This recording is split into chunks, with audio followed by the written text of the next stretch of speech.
Since its existence, the train has been an ideal propaganda tool.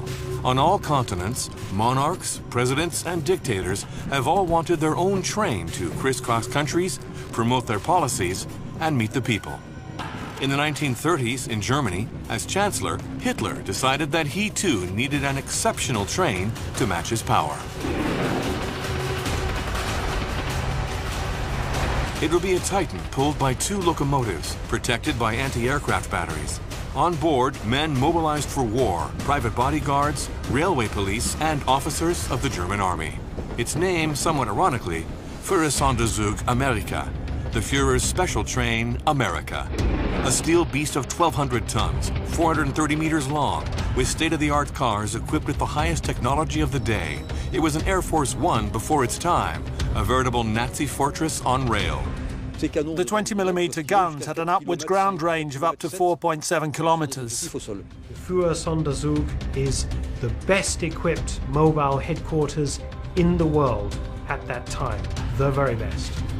For each of its journeys, hundreds of men were called into action, manning tracks, bridges, tunnels, and stations. Their mission, to protect America from Hitler's enemies. Hitler's private train was more than a means of transport. It was a genuine bunker, a headquarters, and a refuge. Whole pages of the history of World War II were written on board, tragic decisions taken, decisive meetings held. Pétain, Mussolini, and Franco all climbed aboard to visit the Nazi dictator. The strategic train was even the target of plots against the Führer. But Amerika was an impregnable beast of steel. 70 years on, and little is really known about Hitler's train. Very few people have studied it, and yet it shows us another side to the German dictator, that of a paranoid man with a severe case of megalomania.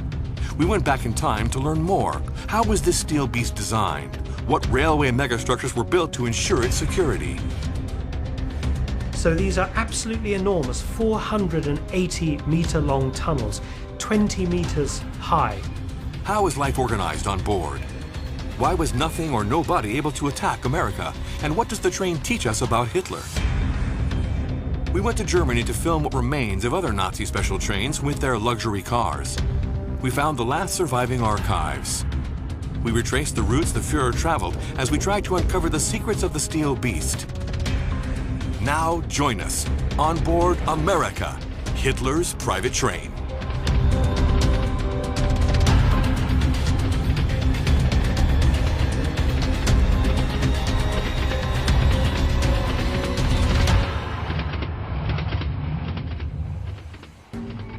Back to the early 1930s.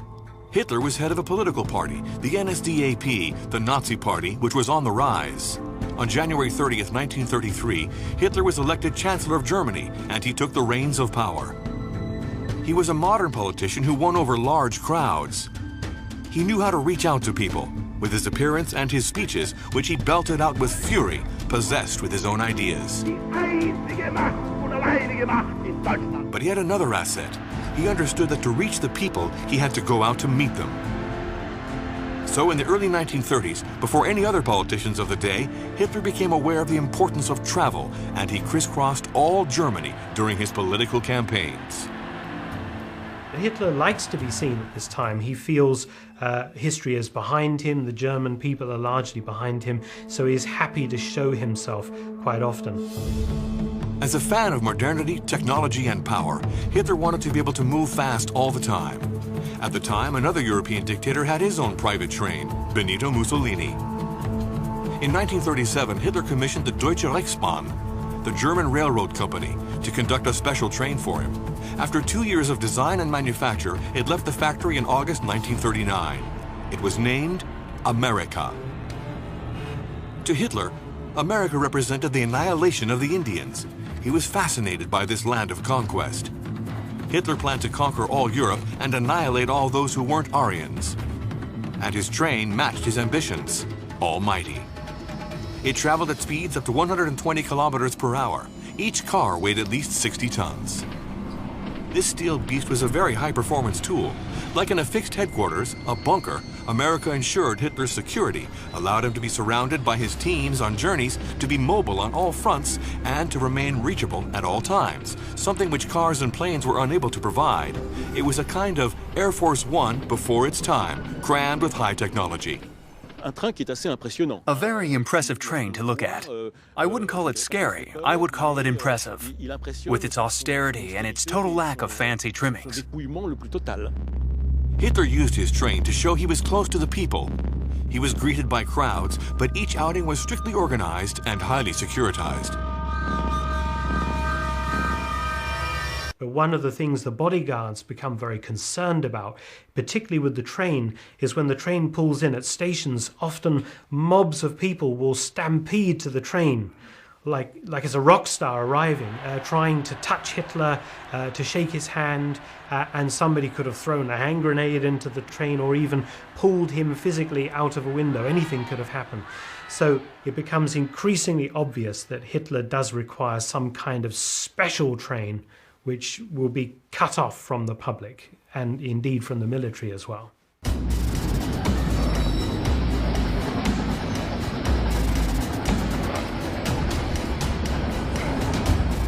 Very soon, all Nazi dignitaries were having their own private trains built. Hitler had launched an out-and-out fashion.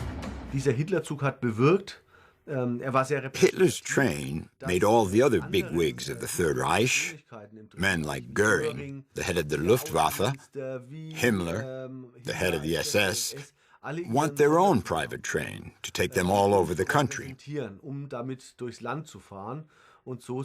At the outbreak of war, there were 25 special trains. 300 cars for the 25 trains with poignant names inspired by America. Asian, Africa, Atlas, Atlantic, Prussia. As if the Third Reich had already conquered the entire world. They were all based on the model, with cars built by German manufacturers, and all looked alike, both inside and out. To such an extent that they were often confused, especially the trains of Hitler and Goering. America would cover thousands and thousands of kilometers of rail track during the war years, a steel beast which shunted everything out of its way, similar to Hitler's conquests. Depending on war requirements and the number of people on board, the makeup of the train varied between 10 to 16 cars, a length of 300 to 430 meters, the equivalent of 2 French high-speed TGV trains. America was a convoy of 1,200 tons, a town on the tracks, with sometimes over 200 people on board. The cars in the middle of the train were always placed in the same way to keep circulation between the communication cars and the HQ cars consistent. These were regular steel Deutsche Reichsbahn passenger cars, the height of modernity, adapted for the Führer's needs. Die Waggons selber waren nicht gepanzert. The cars themselves weren't armored. They were built in the 1930s in 3 renowned German factories: Henschel, Wegmann, and Crede. The inside was furbished by a well-known interior design company, Associated Workshops, which was based in Munich. These workshops were well known because they introduced Art Nouveau into Germany in the early 20th century. And here's Hitler's private car, weighing in at a colossal 63 tons, something that gave rise to the rumor that it was heavily armored.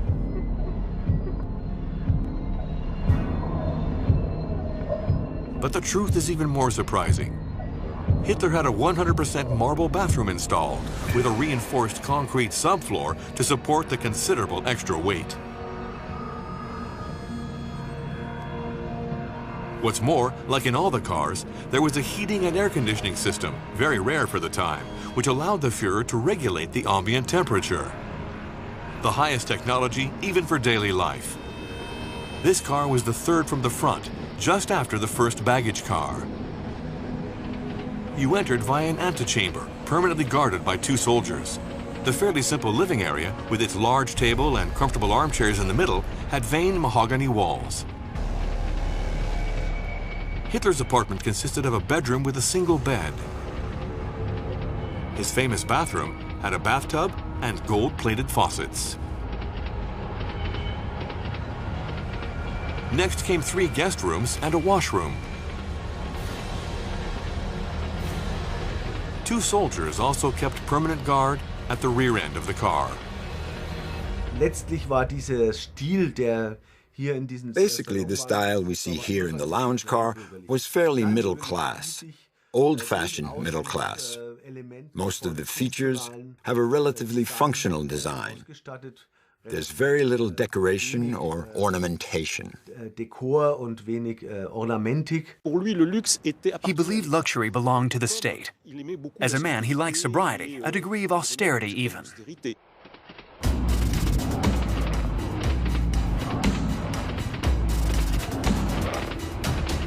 September 3rd, 1939. A big day for America. The train would make its first military journey from Berlin to Bad Pölsen, a small town in northwest Poland.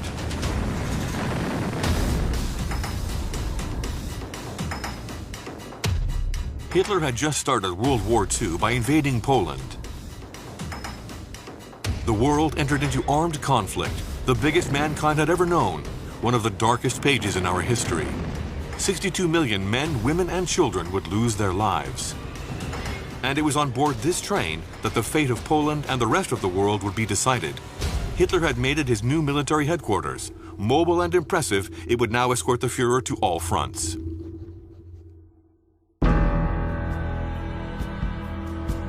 As war raged in Poland for several long days, Amerika, like its owner, gave off an air of invincibility.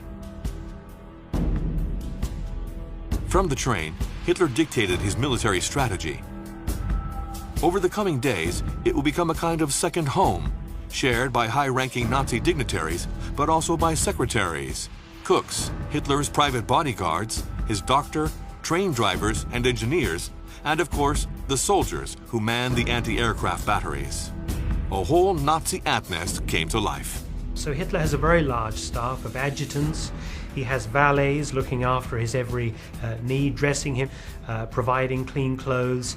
There are chambermaids on board to make the beds. Very carefully vetted staff who act as waiters and maitre d's and all of this in the dining carriages. So these are some of the best waiters they can find in Germany to do this.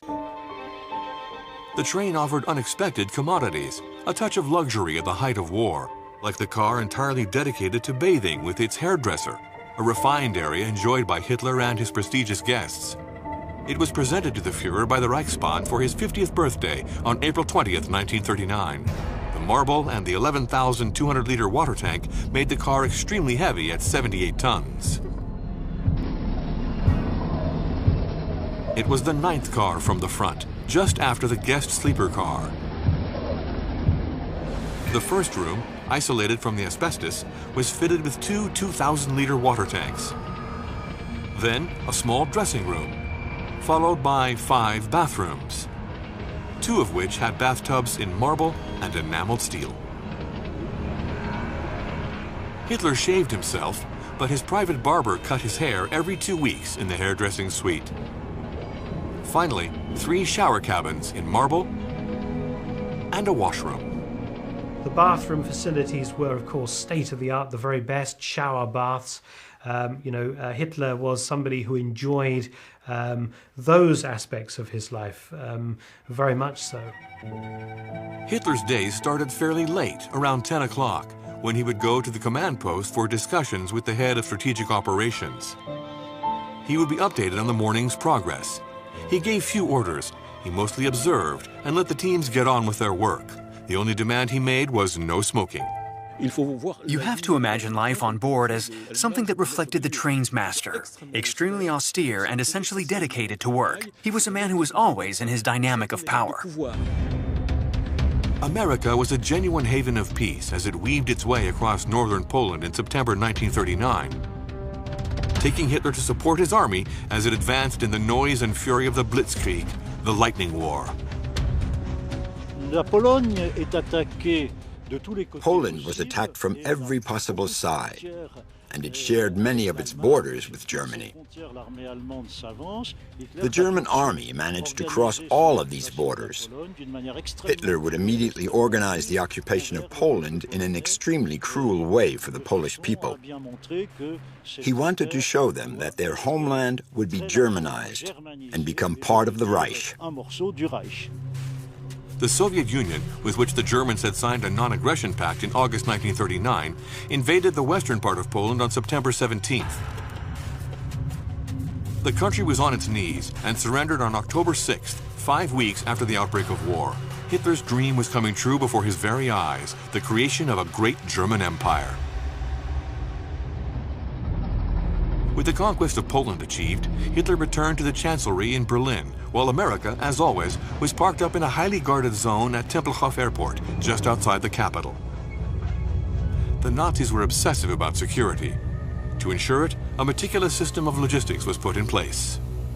There are entire regiments of SS and Wehrmacht troops whose only job is to protect Hitler, to protect the train, to protect his cars, his planes, and to protect the transport routes to and from his military headquarters.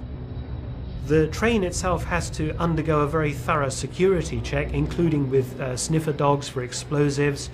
Everything has to be very, very carefully checked, food brought on board, everything prepared, the staff gathered, etc. Every person employed on the train underwent very strict controls. Aryans only, very much like the SS, trace your lineage back to 1750, no Jews in the blood, anything like this. Perhaps reliable party people, vetting, very, very careful vetting. Then there was Hitler's bodyguard, a special unit dedicated entirely to him. On board Amerika, they had a car just for them. This would be the RSD, the Reich Sicherheitsdienst. These are the closest bodyguards, and Hitler would carry anywhere from about 22 to 26 SS bodyguards on the train. These are the only men allowed anywhere near Hitler who are armed. Everybody else is unarmed, of course, for obvious reasons. During America's journeys, there was always the same obsession with security, with an absolute control of everywhere the train would pass. Along the tracks, one soldier was posted on every 100 meters at vulnerable points, such as stations, bridges, and tunnels. The train itself was protected by heavy weaponry contained in the highly effective anti-aircraft cars, or Flakwagens. Positioned at the front and back of the train and totally autonomous, they provided protection from attacks by both air and land. 4 anti-aircraft guns on a turret at the front of the car. In the middle, the soldier's living space, with beds, a kitchen, a toilet and washroom, and a magazine for arms and munitions. At the rear, 4 more guns identical to the first set. The 20mm guns were very effective because they could be used as anti-aircraft, being able to fire upwards to an altitude of about 2.5 kilometers. But they could also fire to the side at objects on the ground, at enemy troops or light vehicles that got too close to the train. Here their range was much greater because they could fire up to about 4.7 kilometers at ground targets, and they're thought to have had a rate of fire of about 800 rounds a minute. The full crew of the Flakwagen was between 25 and 30 men. The advantage of the special train was that it gave Hitler the possibility of taking his entire war staff with him. But the Führer also needed to be able to travel anywhere and extremely quickly if need be. For this, his armored Mercedes followed the train, and an airplane was also permanently available along the route. He also had his Focke-Wulf 200 Condor, his private 4-engine airliner. So as the train went from one stop to another, the plane preceded it and waited at an airfield that had been chosen in advance, ready to take Hitler and his staff wherever they needed to go, depending on the situation and the urgency. In early 1940, with Austria, Czechoslovakia and Poland now part of the new German Empire, the Führer began preparing his next offensives. Hitler worked very hard on a well-designed attack against France. Well-designed because it was, what they didn't say back then, surgical. It was to nullify the French army and its weapons, then offer generous peace terms which France would not be able to refuse,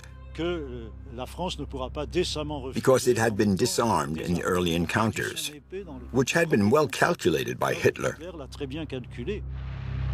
When France was attacked in the middle of May 1940, it didn't resist the speed and power of the German army for long.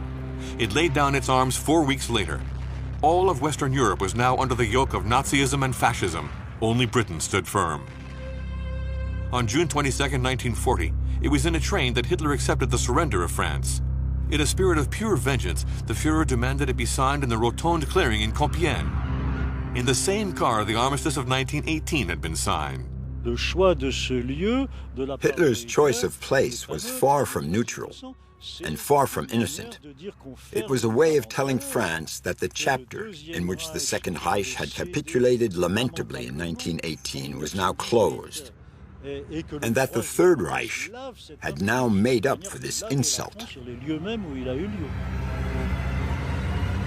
Hitler returned victoriously to Berlin on July 6, 1940, on board Amerika, the symbol of his might.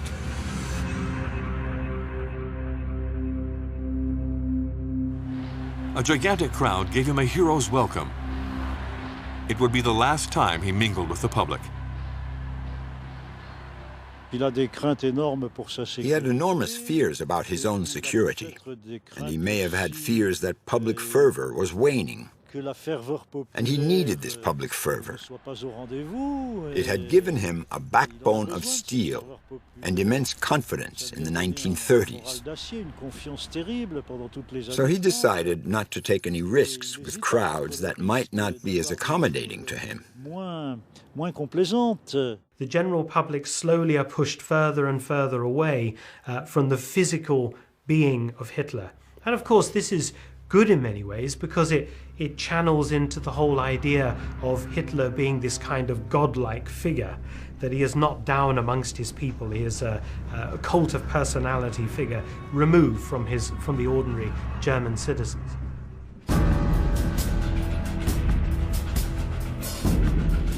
Amerika, like the other special trains, was pulled by 2 locomotives.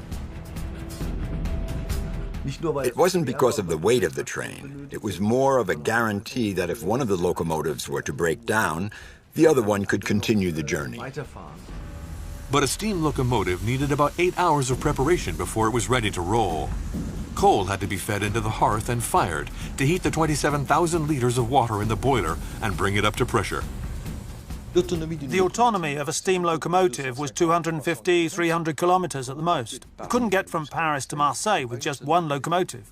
After 150 kilometers, you had to start planning to stop and change, because the tender was empty. The locomotive would have consumed its 7 tons of coal and 30 tons of water in the first 150 to 200 kilometers.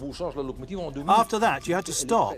They could hook up a new locomotive in about 2 minutes. It was very fast. They simply unhooked the empty one and gave you a full one.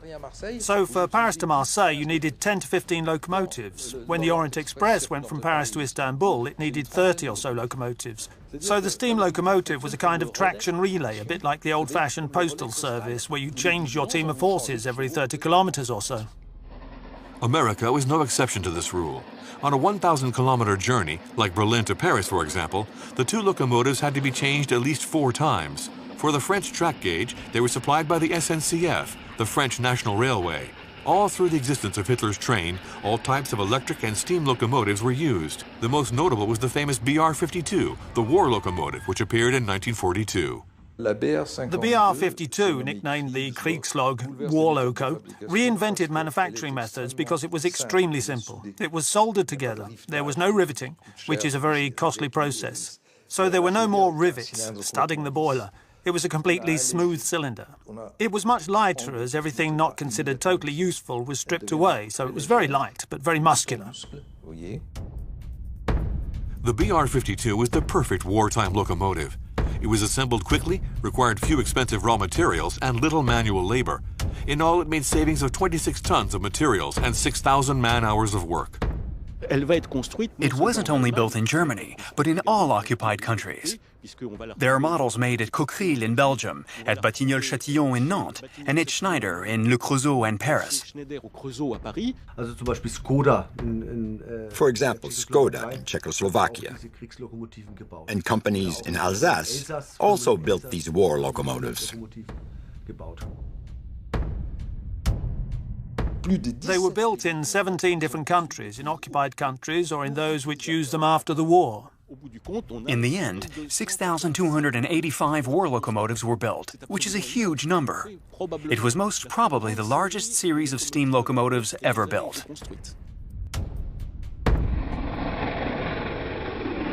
In 1940, Hitler began planning a journey on America which would take him across France to a meeting with the Spanish dictator General Franco, whose country had officially ended its civil war, and Marshal Pétain, the leader of Vichy France. He was hoping to unite their forces against Great Britain, the only country as yet unconquered by fascism in Western Europe. It was a dangerous, top-secret route. Meticulous preparation was launched. Hitler left his residence, the Berghof, on October 20th to begin a three-leg voyage across France. As America gobbled up the kilometers, the Nazi security services traveled ahead of the train throughout the entire journey. Stations were informed only at the last minute, and the heads of the rail network only a few hours beforehand. Traffic was totally disrupted. When Hitler's train was rolling on the network, all other trains ahead were parked on side tracks. No other trains were allowed to run.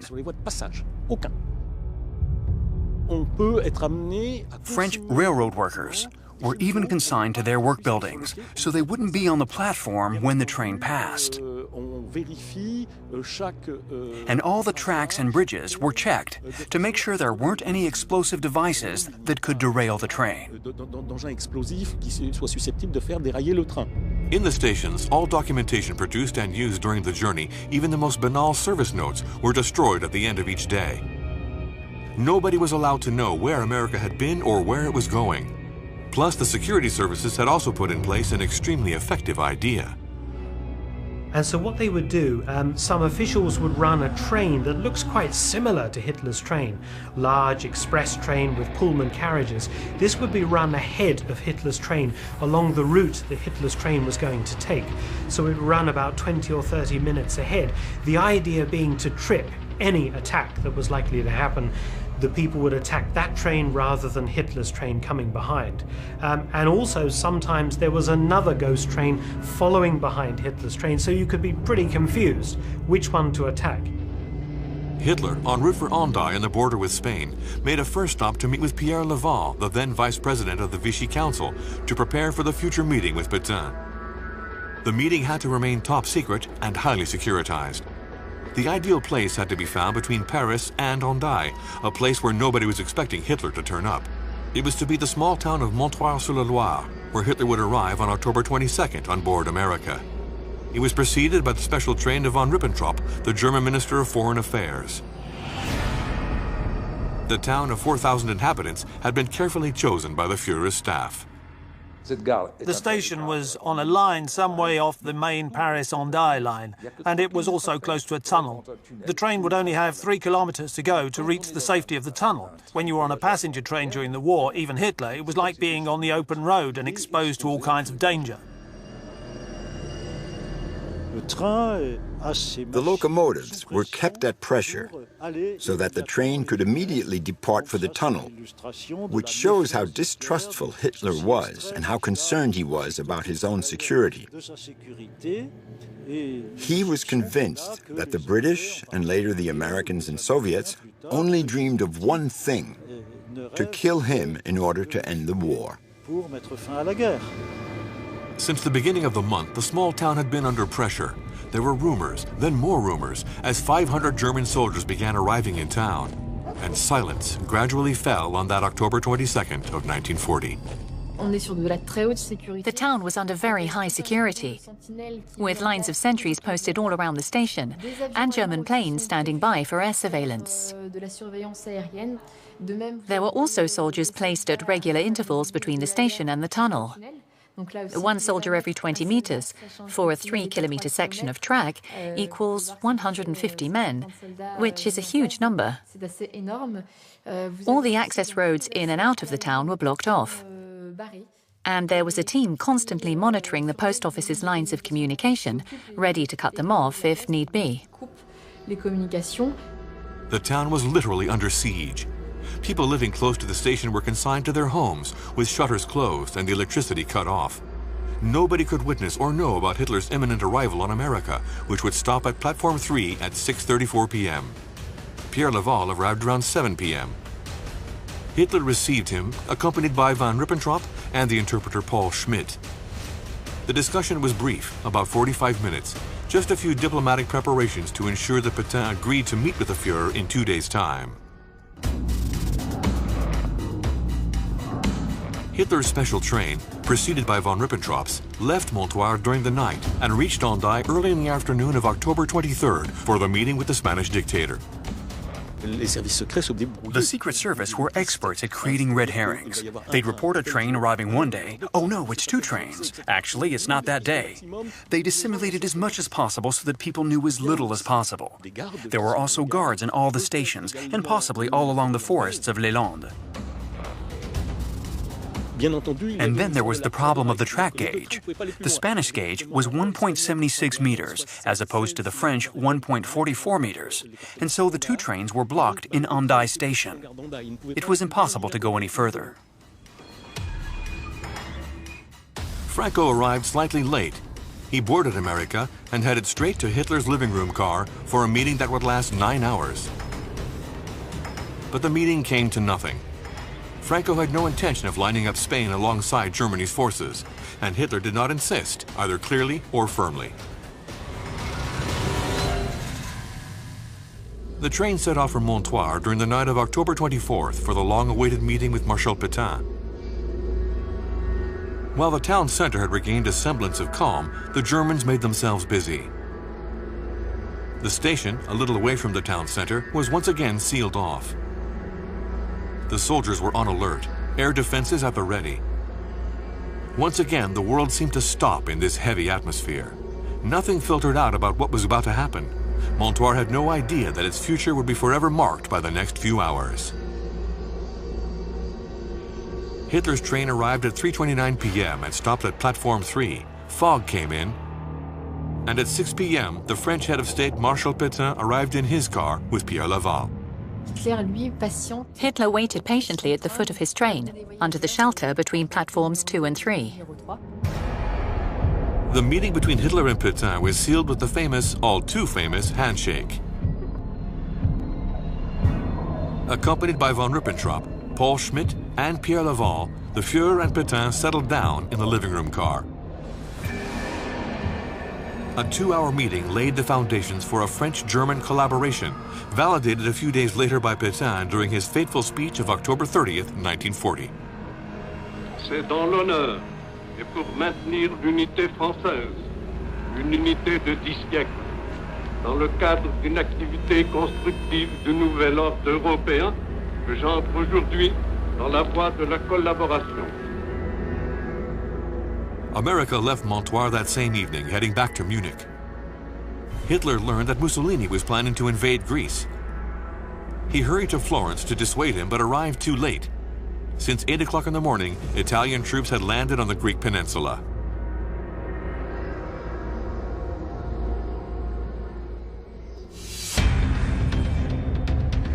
Six months later, April 12, 1941. Munich, a small town in the Austrian Alps near Vienna, welcomed for 2 weeks Amerika and its Nazi ant nest. The train parked up at the entrance to a long tunnel of 2,700 meters in a valley just outside town next to a small hotel. The locomotives were kept under pressure, ready to get Amerika to shelter in case of an attack. From there, Hitler directed the attack against Yugoslavia, which would give him access to Greece, where he could bring reinforcements to Mussolini, who had been unable to quash Greek resistance. Hitler spent the majority of his time shut away in his HQ on rails, directing operations. His link with the outside world was his communications car, with its state-of-the-art equipment which enabled him to stay in contact in real time with his forces on all fronts. This car was the 13th from the front, just after the one which housed Hitler's private bodyguard. You entered via the war room, the strategic car with hundreds of maps which could be put up on the wall or consulted around a table. Next, the communication rooms, with all the high-tech of the 1940s. The first equipped with teleprinters and coding machines to cipher and decipher teletexts. Then the switchboards for calls coming in or going out and internal calls. And finally, the radio compartment with its Enigma machines for sending out coded messages and deciphering incoming ones. Different parts of the armed forces are using different Enigma and enciphering machines. So to use these machines, they have to plug the Führer's personal carriage and the 2 or 3 communication carriages and the bodyguards' carriages into the postal telephone exchange. So fortunately, every station has all these plugs ready. They just take the leads and plug it all in. And within 20 to 30 minutes, everything is up and running. So he can start using telephones and talking to Russia or wherever. When he's on the move, he can't use the telephone, can't use the machines. They have to use instead a great big 700-watt shortwave radio. And this is also state-of-the-art stuff. And this stuff is being beamed out all over the place.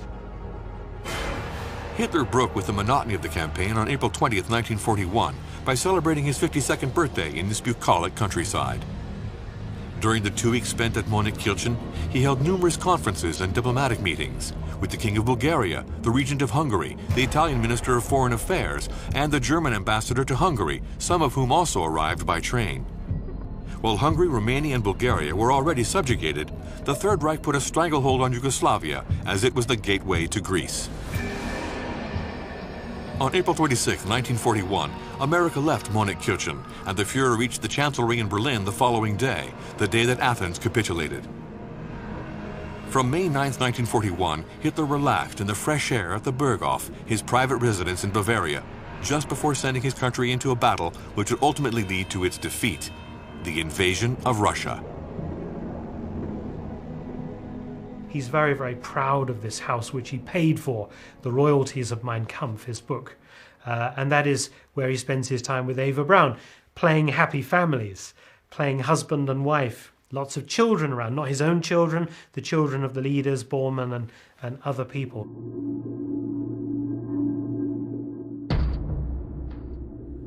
On June 22, 1941, Operation Barbarossa was launched and Germany invaded Russia. The Eastern Front would become the main theater of the German army's operations. From that moment on, change would set in. Hitler became more and more paranoid. He gradually cut himself off from the world as his hopes for a conquest of all Russia were thwarted. He only felt safe in bunkers. America would become merely a train to get him from A to B, but never again a mobile headquarters. The Führer felt it was too risky, despite its massive protection. 2 days after the invasion began, America arrived in Rostenburg in Poland. Hitler immediately ordered the construction of a 6-square-kilometer HQ surrounded by mined land. A collection of blockhouses, camouflaged bunkers protected by 2-meter-deep barbed wire, barrack for his soldiers, and log cabins dissimulated under layers of moss. 2,000 people lived in the so-called Wolfschanze, the Wolf's Lair. The Führer spent just over 2 years in this dark forest, infested with mosquitoes, enduring stifling heat and humidity in summer, and deep snow and freezing temperatures in winter. He names it the Wolf's Lair, the Wolfschanze, using a name he's used many times. He was known as Mr. Wolf earlier on in his life. And of course the wolf is a symbol of strength and cunning. And of course Adolf, his own name, is an old German name for wolf as well. So it's all of this kind of Germanic myth and everything else. But yeah, the Wolf's Lair is so important. It becomes his kind of sealed home, away from the reality of Berlin, away from the reality of much of what is happening in the rest of Europe. Until the very end. He only leaves when the Russians are almost at the gates. Only then is it evacuated and destroyed. Throughout the war and his advances on various fronts, he would have constructed no fewer than 20 different HQs built around high-security bunkers. Excess and gigantism were also present 600 kilometers south of the Wolf's Lair, at Anlage Süd, Installation South.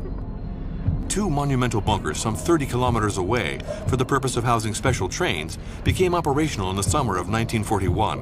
They were massive reinforced tunnels, built in just 10 months by hundreds of prisoners from concentration camps in Poland. Hitler and Mussolini met there for talks lasting several hours on the way to conduct war against the Soviet Union. Hitler's train was parked in the Strysov tunnel and Mussolini's in the Stepina tunnel. They were 480 meters long by 8.3 meters wide and 12 meters high.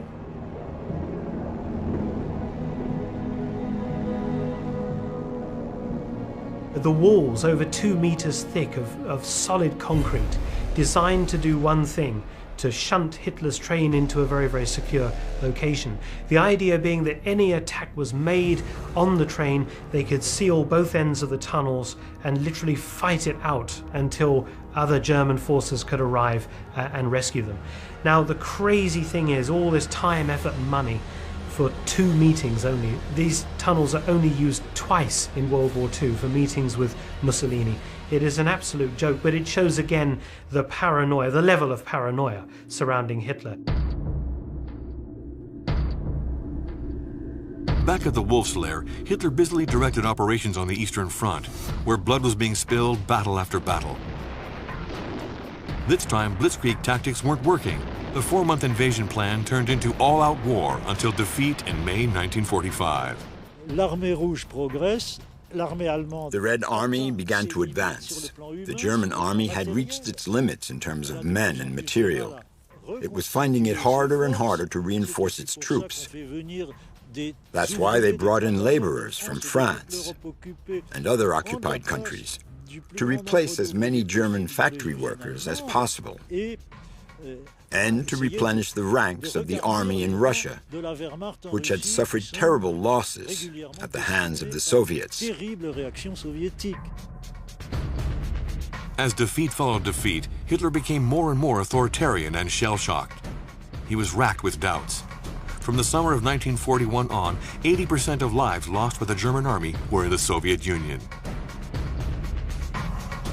As the military situation starts to turn against Germany, particularly by early 1942, the failure to take Moscow, and then of course the great disaster later of Stalingrad, Hitler becomes more and more isolated. He makes less public appearances and less speeches.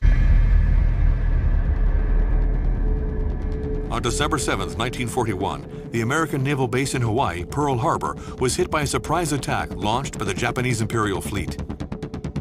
The next day, America declared war on Japan. Germany and Italy, which formed the Axis with Japan, riposted with the signing of the Tripartite Pact and declared war on the United States on December 12th. The conflict had become truly global. I think Hitler declaring war on the United States after the Japanese attack on Pearl Harbor comes as a great surprise to many Germans, that he would voluntarily declare war on America in the midst of all of this trouble with the Soviet Union. It seems to me the megalomania is out of control by this stage. Insanity. There was no way the special train could keep the name America.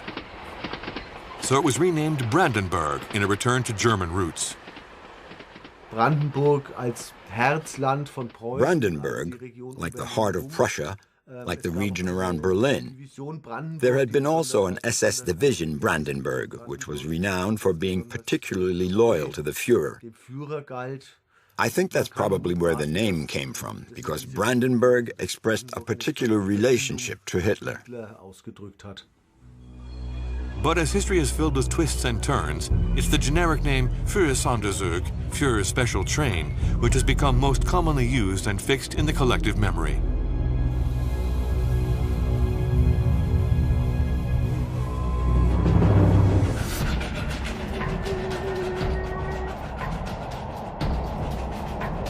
Across the Channel, Britain was desperate to find a way to halt the Nazi machine, and the best way was by killing Hitler.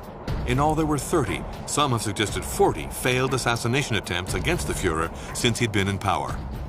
He said he was protected by something that was beyond human control. He said the same thing after the failed attempt of July 20th, 1944. Once again, I have been protected by Providence. So he could never imagine his orders not being followed. He always believed there was something somewhere which would obey him.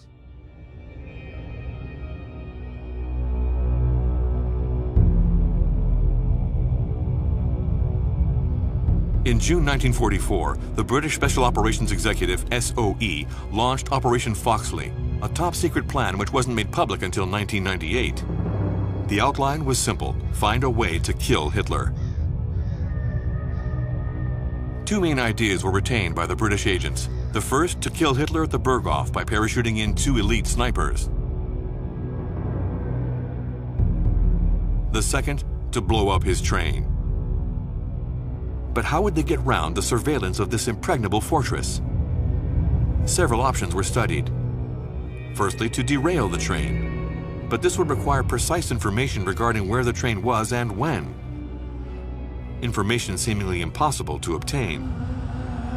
Systematic searches of the rail infrastructure and the high-level security gave no chance of planting a bomb on the train. So a second possibility was looked into. They studied the train's water supply very closely, and they realized that while food and bottled drinks were treated with maximum security, on-board drinking water was a weak link. One German prisoner of war who had been a steward on the train revealed to the SOE that the tank with Hitler's drinking water was in his private dining car, just under the kitchen. They studied ways of introducing poison into the water tank, and whether it would be undetectable. They thought that with the movement of the train, poison would mix with the water. They knew that Hitler drank lots of tea and he took it with a drop of milk. So they were hoping that the milk would be poured first and no one would notice that the color was a bit odd. Hitler had a food taster, so anything that was given to him to eat or drink was tested first by somebody else. So that person would have dropped dead and it would have been quite obvious that there was something wrong with the water. The poison was codenamed I. It was a slow-working poison. Slow-working indeed, because the famous I poison would kill 6 or 7 days after ingestion. So even if Dr. Morel, who often tasted Hitler's food, were to taste his cup of tea, he wouldn't die immediately. Neither would Hitler, and nobody would go running around madly looking for an antidote. So there was a good chance it just might work. But in 1944, with Nazi Germany on the back foot, there was a fierce debate within SOE ranks. Should we kill Hitler? While everyone wanted him dead, many feared that his assassination by the enemy would turn him into an idolized martyr. I think the decision was taken not to kill him because Hitler, by late 1944, had become our greatest asset in the West. He was mismanaging the war to such a degree, making so many stupid decisions. He was shortening the war effectively, so keeping Hitler alive was actually the best thing to do, shockingly. From December 11th until January 15th, 1945, Hitler directed the Battle of the Ardennes from his headquarters at Adelhorst, north of Frankfurt.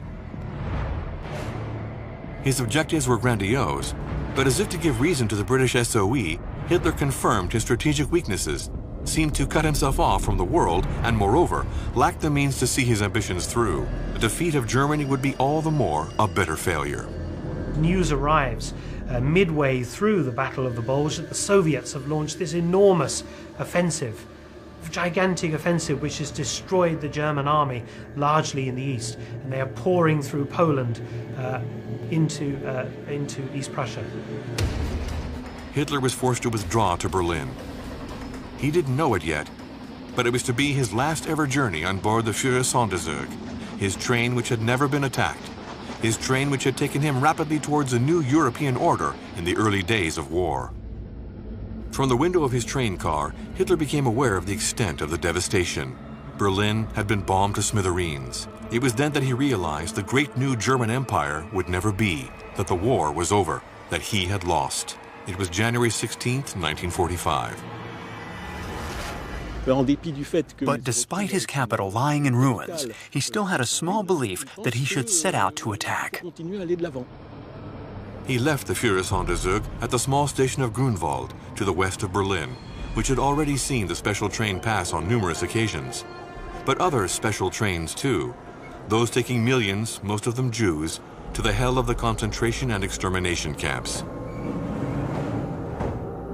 He set up office in the Chancellery, not right away in his bunker. But the Chancellery in Berlin had been bombed so much it was pretty much unusable.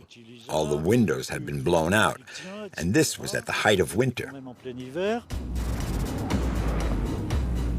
Mid-April 1945, Hitler locked himself away definitively in his bunker beneath the Chancellery. He watched on powerless as the Soviet army took Berlin. On April 20th, he celebrated his last birthday.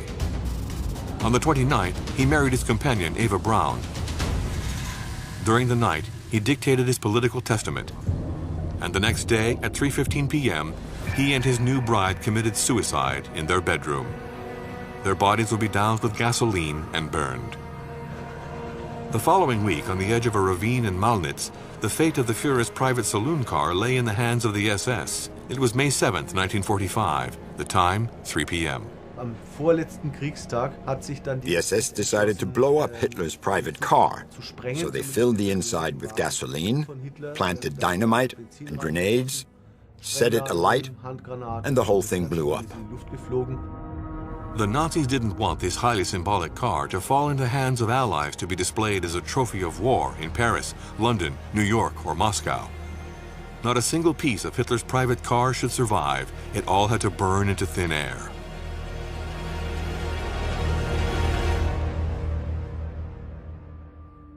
World War II ended on September 2nd, 1945. In defeat, Germany was divided amongst the Allies. But it still wasn't the end for the Führersonderzug. So the Americans get wind of it, they come and take over. Thank you very much, that's now US Army property, Hitler's train. And the British say, well, we quite fancy some of that as well. So it's divided up. So some carriages go to the British, some carriages go to the Americans, and they use it. Various generals who are in charge in the Allied occupation zones use it as their private train, which is spoils of war, of course. In the early 1950s, the various cars from Nazi special trains were returned to the West German state. Chancellor Konrad Adenauer composed his official train with some of the remaining Führersonderzug cars. And it was on board this train that he made his official trip to Moscow in 1955, a kind of thumbing his nose at history 10 years after the fall of Berlin. Then the special train cars were updated, refurbished, modernized, and dispersed. In the 1960s, Queen Elizabeth II and the Beatles couldn't have imagined that when traveling in Germany, they were in the private car of Hitler's Minister of Transport, who had organized all special train journeys during the war years. In the 1970s, it was Chancellor Willy Brandt who made use of the remaining car from Hitler's train. After 1980, none of the special train cars were ever used again. The steel beast was made in the image of its master. It personified one of the worst murderers in modern history, accompanied him on all fronts and in all his crazy decisions, and it provided a haven for him when the world was slipping out of his grasp forever. Of the Führersonderzug, despite the weight of its history, barely anything remains. Just a few rail cars sitting at the back of a museum.